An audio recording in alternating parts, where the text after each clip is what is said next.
Hey, good evening. This is John. I haven't been a pastor for a while, but I do want to talk about something about the church. Um, I was a minister for many years. I did youth, children. 2 years before I was let go, I was the lead pastor when my dad stepped away because I believed in the church and wanted to see it grow. But I just want to come on here and talk about the fact that there was a lot of things I did for the church that I didn't tell anybody about. I didn't feel like anybody needed to know. I didn't tell my superiors how much time I spent at the church. I just believed that you were there for community, and what you did without people's knowledge in a good way would reflect on who you are and your character, and it would be a blessing from God or a blessing to other people. And so I used to spend hours at the church. Had the doors open all the time for people to come in and just talk if they needed to. Had a few times where teenagers would come in and they would vent, and then they would leave. And then there was the Wednesday nights where I opened the church up for Wednesday night prayer and praise and worship, where I didn't really want to put a label on it, but I opened the doors on Wednesday night. People could come in, they could they could pray. I played music all night. I often prayed to God during those times to help grow the church because I saw a vision of people filling the pews. Sometimes I spent so much time at the altar laying down that I fell asleep, but I was in God's presence. I dedicated a lot of time, and I just want to say, it's not what people see that you should worry about. It's how you are when they're not watching. I had a lot of eyes on me, and I was told by friends that there were specific people that were told to watch me and to report back to the district that I worked for at the time. And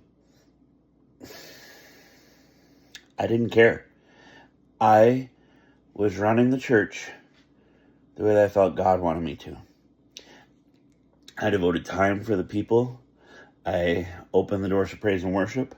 I proposed a proclamation for our church to stand on. The Warrior for One proclamation. I've said it here before and I'll say it again. I'm a warrior for one, fearfully and wonderfully made in His image for one purpose, to serve Him. Usually I didn't say the warrior for one part. It was, I am a child of God, fearfully and wonderfully made in His image for one purpose, to serve Him.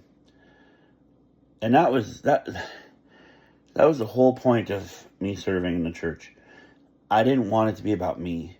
Yeah, I had a big obstacle when people compared me to my dad's ministry when I was in Mott, and I probably should have left when he did, but I didn't feel called to. And I don't regret my service in Mott. I really don't. I don't regret being a pastor in Mott. The only thing I regret is the way people perceived me, and that I wasn't able to reach some of the hearts that I prayed for. And who knows, maybe I have. I don't know. That's up to God. But I want to encourage you today that don't do things the way that people think you should. Talk to God, pray to God about what your mission is, how you're supposed to interact in this world while waiting for your time to be in the kingdom of heaven. See what you can do to expand the kingdom. Because it's not about what people see or the character you become in people's eyes. It's who you are when you're thinking about God. It's where your focus is, I should say. So I want to end this with this. Is your focus on the perception that people have of you? Are you trying to keep up some persona?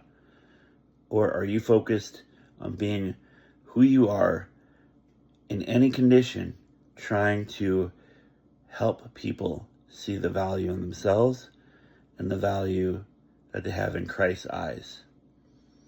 Because there are a lot of hurting people.